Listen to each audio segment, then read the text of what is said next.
Cincinnati and our counterparts. So ensuring that elderly people who have been in their homes for many years also get tax abatement for updating it at a smaller cost than they have to do right now to ensure they stay at home and don't become homeless. Thank you very much. Ms. Brown? Thank you. And I'm going to start with you, Ms. Cook. And my question is, what political party are you affiliated with and why? I am a Democrat. Traditionally, what I've known about Democrats is it's supposed to be a just system. It's supposed to be a time to operate and, account for others. And so as I have learned that in Democratic Party, that you have to hold it on to yourself, right? And so the reason that I stay a Democrat is because I believe in everybody should have equality. Even though I am a Christian, but I also think that there are other people outside of my religion. LGBTQ matters, homelessness matters.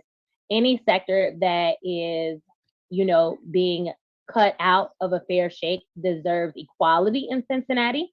These court determines equality across the world, and we should always make sure there is infrastructures in places for those people to get the accessibility they need.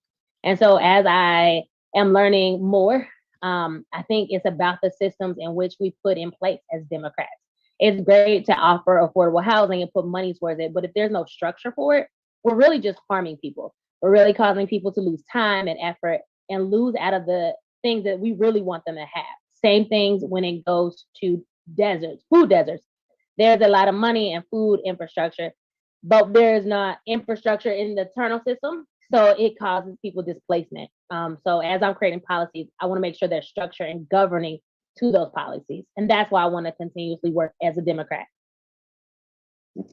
Thank you. And I'm going to ask the same question to you, Ms. Lemon Curry. And the question is, what political party are you affiliated with and why? I am a proud Democrat. I grew up, as a Democrat. Democrats stand for equality. The Democratic Party is a party that fights for equal rights, for civil rights, rights for women, rights for the LGBTQIA community, rights for everyone, rights for Black people. And so it's so important and also, pro-labor. And so it's so important to be on the side of the party that really is working for everyone and not just people who are privileged, not just people who are wealthy, but everyone. So everybody has equal opportunity. That's what Democrats stand for, and I'm proud to stand as a Democrat. Thank you, Ms. Tyler. Our next question will go with Ms. Lemon Kearney again. And the question is, what is your personal position on gentrification, and do you believe it has harmed the Black citizens and or neighborhoods in Cincinnati? Please explain your response. And gentrification is a definite negative. Development is not necessarily negative. Everybody wants, beautiful neighborhoods. The problem is displacement, and that's what gentrification does. And so when we have developments, we also have to have anti-displacement policies. We have to make sure that people can stay in their homes so that when rent goes up, people do not have to move. There's some policy in place to keep people in their homes. Right now, we're working on a motion, it's actually an ordinance that when developers come in and they want people, they want control of their building, for example, what do they have to do? You can't just say, you've got 30 days, you have to move. I mean, what you have to do is make sure that people have, a similar place to move to, a viable place to move to. We hope in that same neighborhood that they have money to move, that they have money for rent, that they get their security deposit back, they get lots of time to find another location if they have to move. And so we don't want people just being displaced. Also, when development comes in neighborhoods, we want there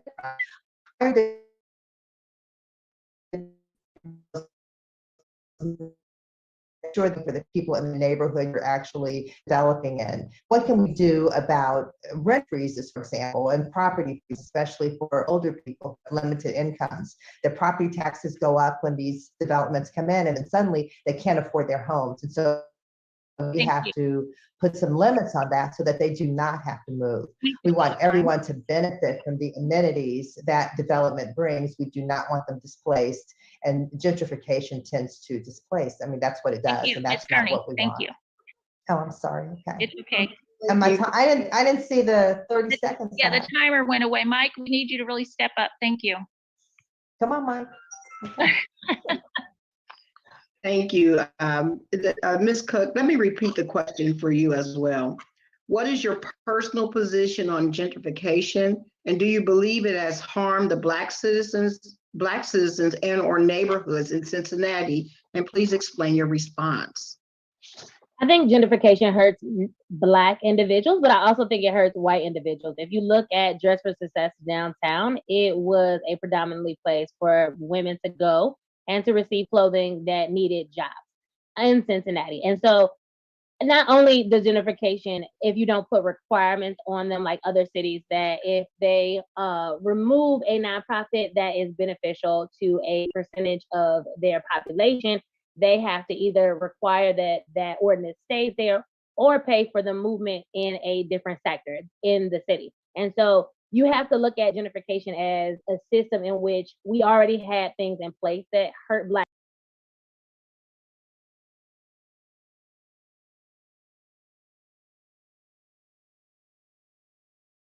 additional support. Secondly, with gentrification, when you look at Madisonville and Evanston and other neighborhoods on the come up, we have to make sure that these people are providing more additional space for businesses for minorities in that neighborhood. Black businesses need to be developed as well. So also providing more interest and more properties for this business to be. One thing we don't have, or one thing that I would like to initiate, is to ensure that there's a financial unit to address Black businesses and Black women-owned businesses in Cincinnati to ensure that we get more money to operate in the city in which we live in, because that provides the diversity and equity in Cincinnati. Thank you. Okay. Thank you very much. And Mike, if you would please give me a 30-second warning followed by a time up, I'd appreciate that. Thank you. The next question, and we'll start with Ms. Cook, is what is your opinion regarding the conservative voting rights laws or legislation that is being passed around the United States as well as in the state of Ohio? Going against it, I think that we need to really fight against these things, right? We are in the year 2021.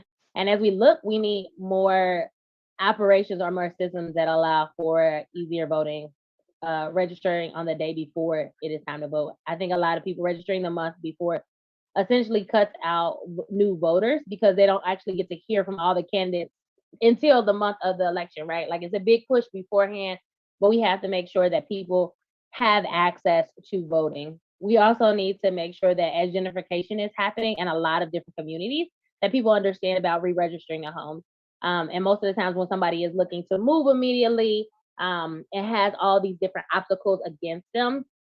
Getting their license updated means getting their voter registration updated takes more time than needed. And so we have to be on the cutting edge to make sure that people feel supported and make sure that we have more voters, because it is what stops, big developers, as we've looked at in Cincinnati, and ensuring that we provide more support for them. I'm big about making sure that the citizens are heard and making sure your vote counts. I've been voting. My grandfather took me to the ballot when he was young as a child, and I still go to this day. And so also ensuring that youth understand the ability of what the effects is on voting. And so more education across the system about ensuring that your voice is heard, ensuring that not only is your voice heard, but your voice is carried out. And I think that's what I want to do with policies. Thank you. Thank you very much. And Jan Michelle Lemon Kearney, the same question. What is your opinion regarding the conservative voting?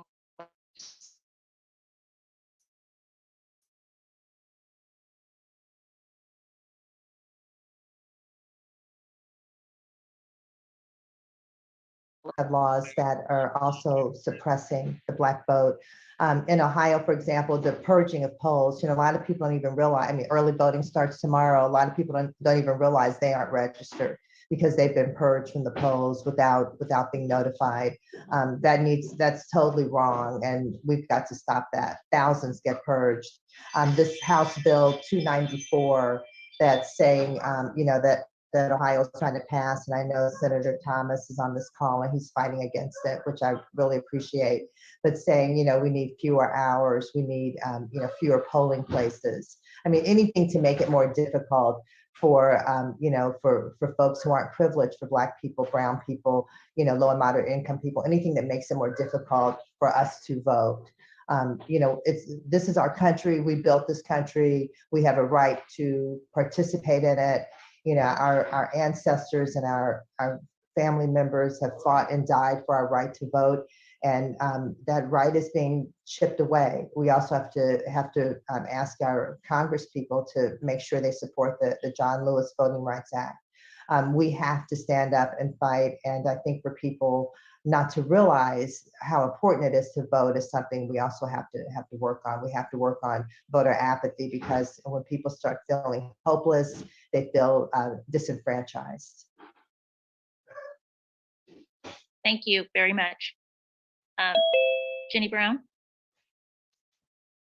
Yes, and I would like to start my question and go with Ms. Lemon Purdy. And the question is, how do you feel about the proposal that city council's pay should be reduced? I think it's a very bad idea. That's the upcoming issue 3. First of all, let me just say, city council is not really a part-time job. It's a full-time and a half job. And Ms. Cook pointed out some of this. You cannot on city council as a desk job 9 to 5. You've got to get out there in the evening. You've got to get out in the community. You've got to be out there on weekends. I mean, you're accessible almost all the time.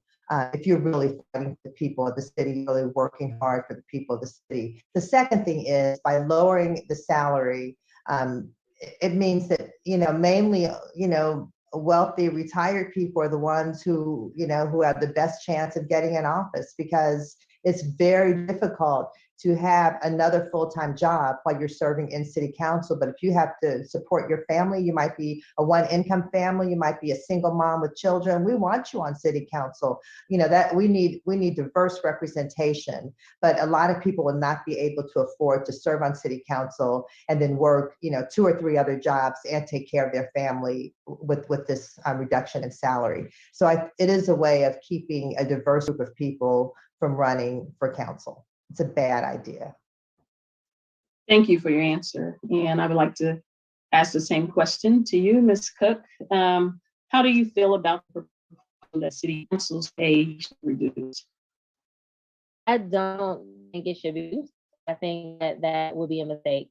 And social services always try to reach you, to keep you out of the system, to the people that need it the most, who want to step up and want to think this is another tactic to ensure that you won't get a younger or poor, whatever race you are, to run. I think it's just a initial tactic to say, like, hey, this isn't how we should go. You have to wait until you get older. Because right now, if you look at it, most people need to be executives to actually be on city council, or because you need to operate at such a level so you can have so much flexibility to meet with people. I think that we need to really look at this more as a full-time job, so we can have more people. I think that in city council right now, what we're lacking is youth and diversity, especially when it comes to moving the city in a way that we need to move. First-time people out of their master's degree really could improve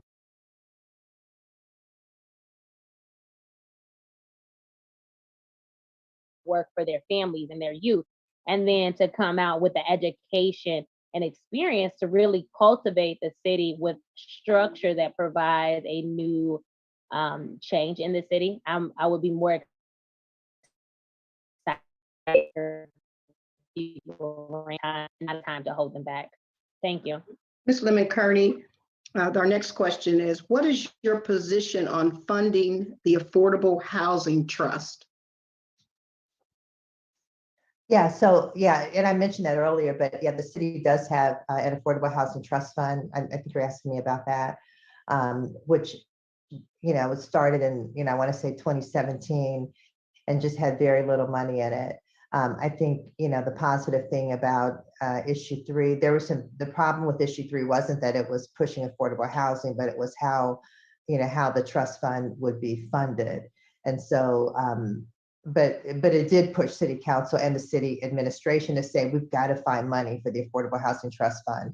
So I was advocating for 50 million to be put into it. And that's because the experts who crafted issue 3 were saying that was a really good starting point. So I took their lead on that, and I pushed the city for that. The city administration has now put, and I won't say it's because of me, they didn't say, oh, thanks to you, we're doing it, but they did. They have put 50 million into the city's Affordable Housing Trust Fund. And that's really just a start.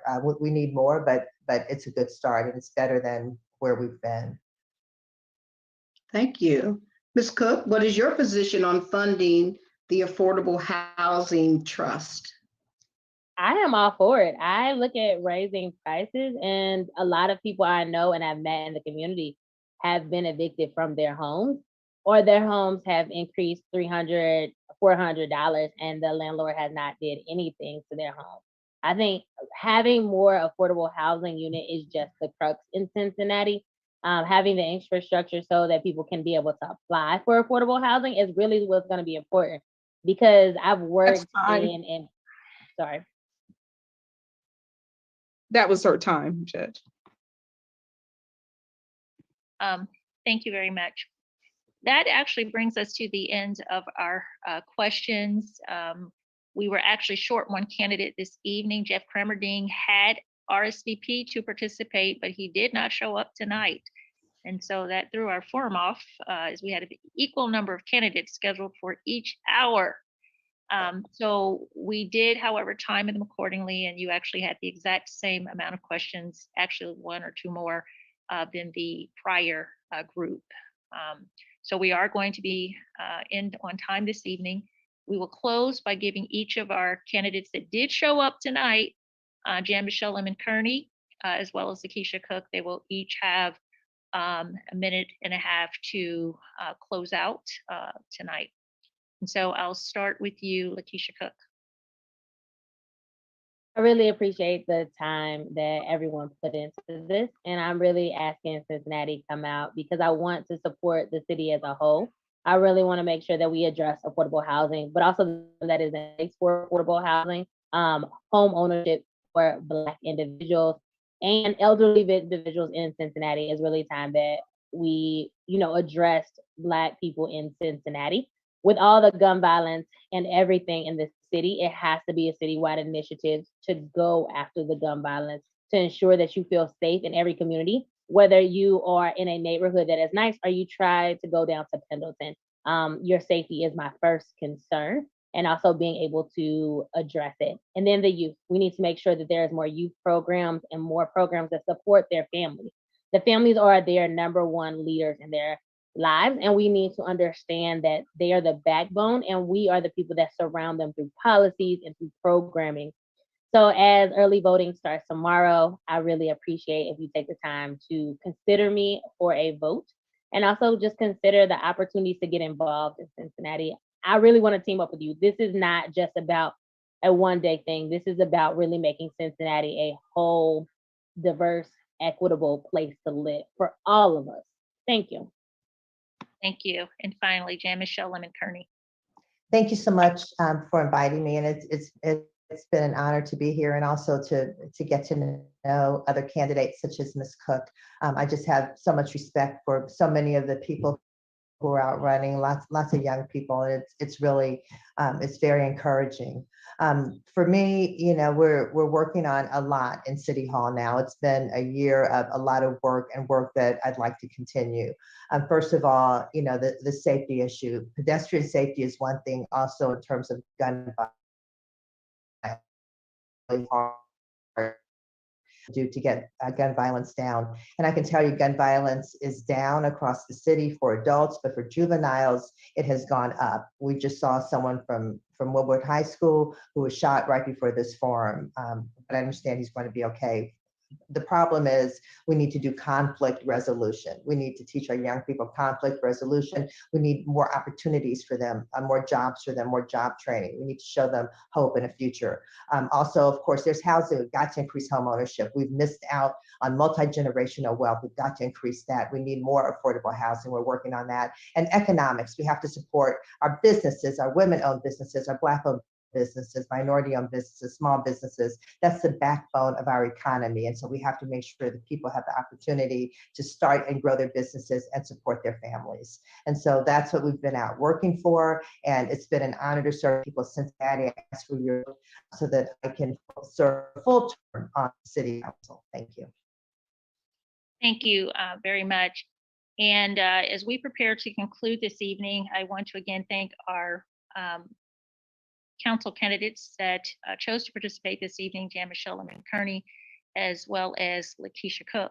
It's also important to note that as Coalition of Just Hamilton County, who sponsored tonight's event, we did not invite every candidate to participate. There was a huge slate of candidates. We did send out pre-form questionnaires, and that enabled us to narrow down our selection process. And so everyone wasn't invited.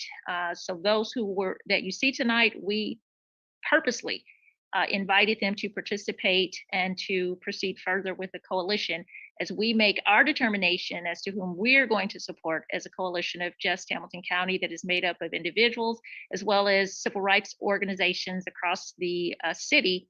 And our goal and sole mission is to promote justice in Hamilton County.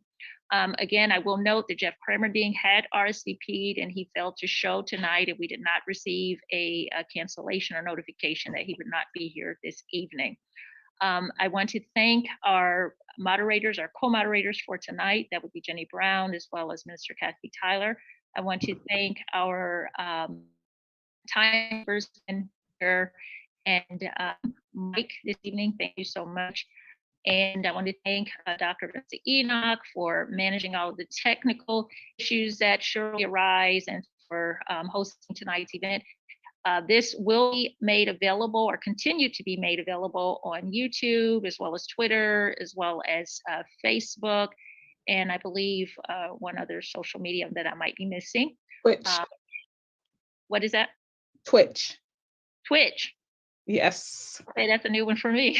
Me too. It's like, what? I have to look that one up. All right. And so, yeah, we're trying to roll with the times.